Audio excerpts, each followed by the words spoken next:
September 21st, 2024. Guys, not a lot of changes in our hurricane tracking, except this cone is widened out, and that's telling us, if you look at the center, it's right through here, but this is really a cone of uncertainty. It's not the size of the storm, remember, it is where it could go, anywhere from this side to this side. It looks like it's going to go pretty much in the center of this. You got a new system out here that has a 30% chance of development. It's a little further south than these two that are really going to be taken up into the North Atlantic. So we'll keep an eye on this one as it gets closer to us. Right now, this thing is becoming very large, very strong. It's going from a 40, again, 50 to 60% chance this morning of development. And they're saying this broad area of low pressure is likely to form by the early to middle part of next week over the western or northwestern Caribbean Sea and the adjacent portions of Central America. Thereafter, gradual development of the system is possible, and a tropical depression could form as the system moves slowly to the north or northwest over the northwestern Caribbean Sea and across the Mexico through the end of next week. Regardless of development, the system is expected to produce heavy rains over portions of Central America during the next few days. And looking at the satellite that's over the Caribbean, this is the Yucatan, this is Cuba, this is Jamaica. Very powerful storms building up in it. It has not wrapped completely around itself yet. We're starting to see all the conditions, and we really can't tell what's on the surface because there's so many clouds at the top. But it's very strong, it's very well organized. And let's look at the infrared on it. You'll see what I'm talking about how strong these storms are that are in the system. Check it out, guys. Very well organized. It has not started its rotation again at the top levels. We can't see the bottom, but there's so much energy in this system right now that as soon as it moves just a little further north, this thing's going to become very strong. And they're talking about the next several days before, or the next 2 or 3 days before it gets into the Gulf of Mexico. It's not very far now, but it's telling us that it's a slow-moving storm at this point. And switching to the day cloud phase, right in this area right here, you can almost see some wrapping around start right there. More than likely, this is going to end up being the center portion of the storm, these very high clouds here. I was going to start out with this Navy model, guys, but it still has not changed since the 11th. This is Francine sitting there. I'll show you. Let's play through. Now, my concern is this. We've seen defund the police, defund the Border Patrol, defund everything that was good in the nation and fund everything that was bad.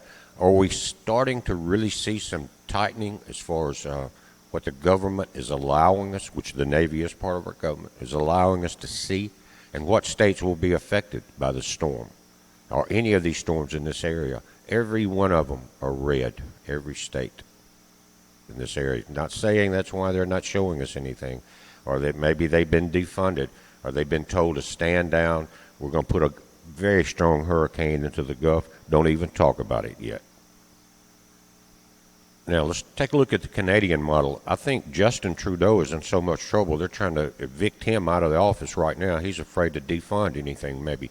But anyway, Louisiana, Mississippi, we got another storm coming our way, it looks like. Now, we're going to look at the GFS model, and it does have a turn back towards Florida in that model. It's a little further out, but we're going to combine the best models, which GFS, Canadian, and normally would be the Navy model. But the last storm, remember, guys, Francine, they waited a while before it was obvious what was going to happen to even model it or even put up spaghetti models.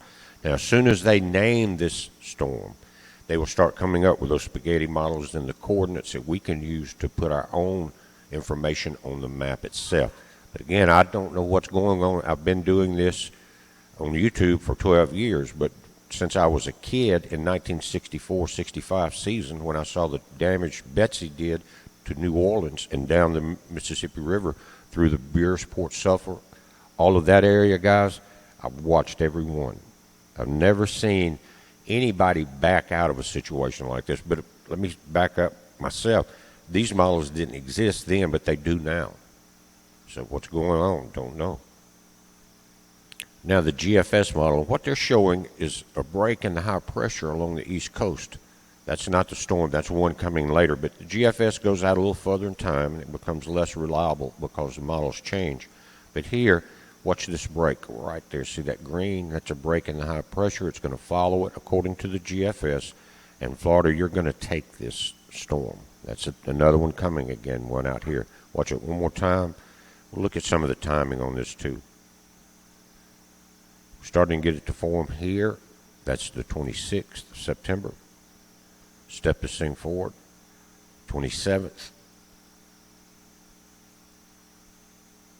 28th, right there, it's already ashore. So time is getting short, guys. Be prepared because those few days away will get here quicker than you think. It seems like the last couple of years have just sped by us, guys.